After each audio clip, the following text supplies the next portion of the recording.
Bismillahirrahmanirrahim. Assalamualaikum warahmatullahi wabarakatuh. Pada hari ini kita akan belajar dalam bab 8, iaitu tajuknya adalah daya dan gerakan.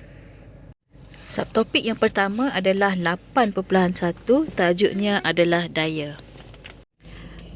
Baiklah, apakah yang dimaksudkan dengan daya? Daya ialah tarikan atau tolakan yang dikenakan ke atas suatu objek.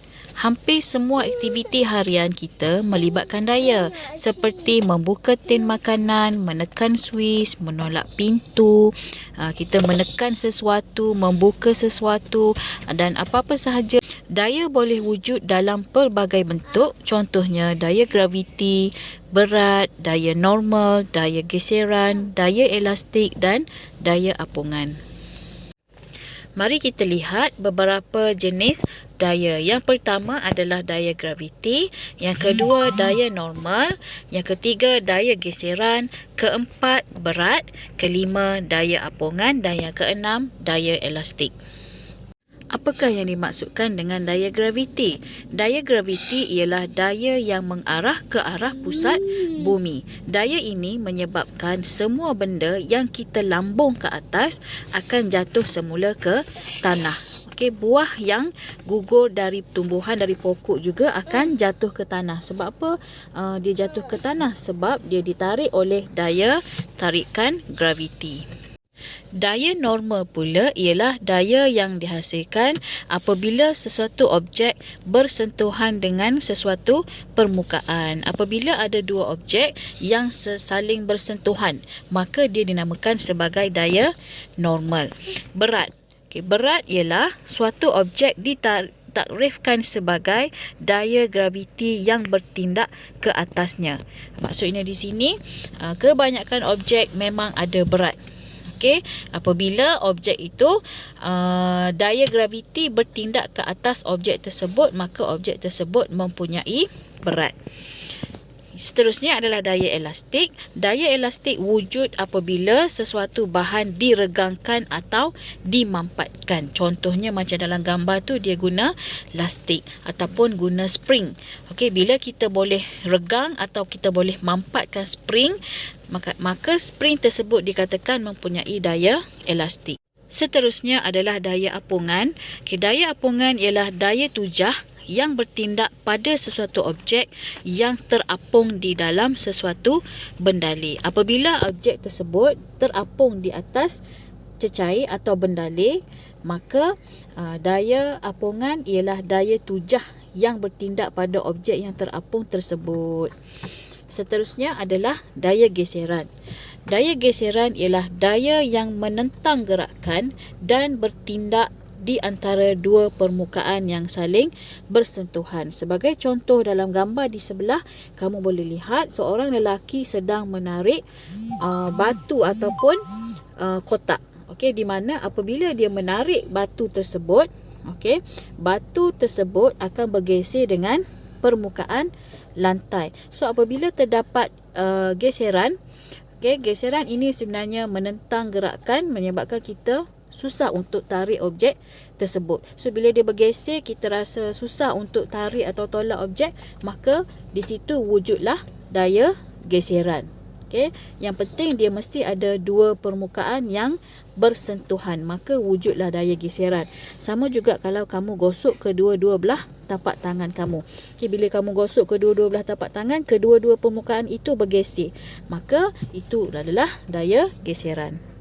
Daya geseran ni dia bertindak arah yang bertentangan dengan arah gerakan. Sebagai contoh, jika kamu tarik kotak tu ke arah depan, maka daya geseran adalah ke arah belakang. Apabila kamu menolak kotak itu ke depan, maka daya geseran adalah arah yang bertentangan. Okey, jadi daya geseran dan daya arah gerakan mesti bertentangan. Okey, terdapat dua ciri-ciri daya. Yang pertama, daya ini adalah satu kuantiti vektor yang mempunyai magnitude dan arah. Maksudnya kita boleh ukur lah, sebab dia ada kuantiti vektor dan dia ada magnitude, dia ada arah.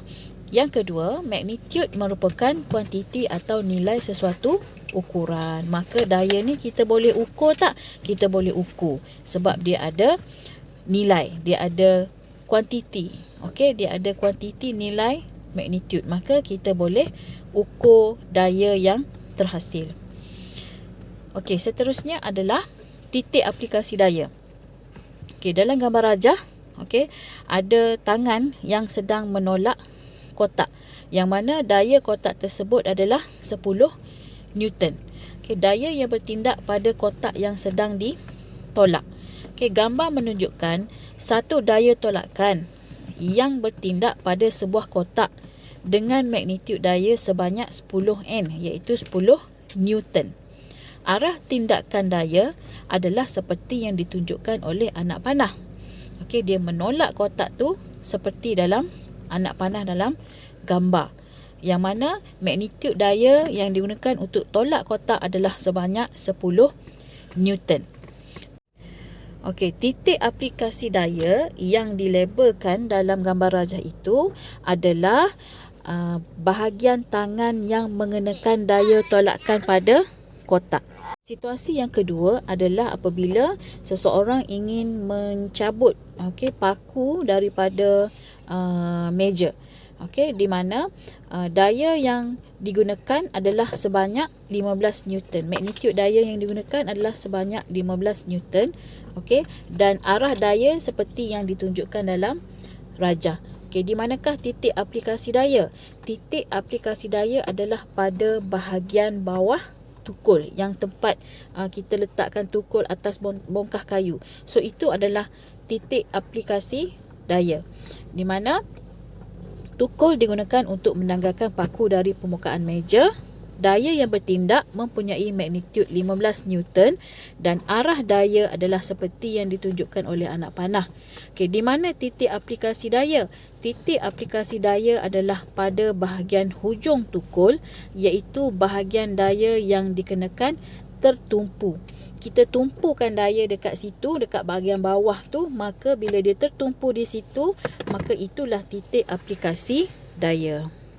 Setakat itu saja pembelajaran kita hari ini. Saya harap kamu boleh faham. Sekian, terima kasih. Assalamualaikum warahmatullahi wabarakatuh.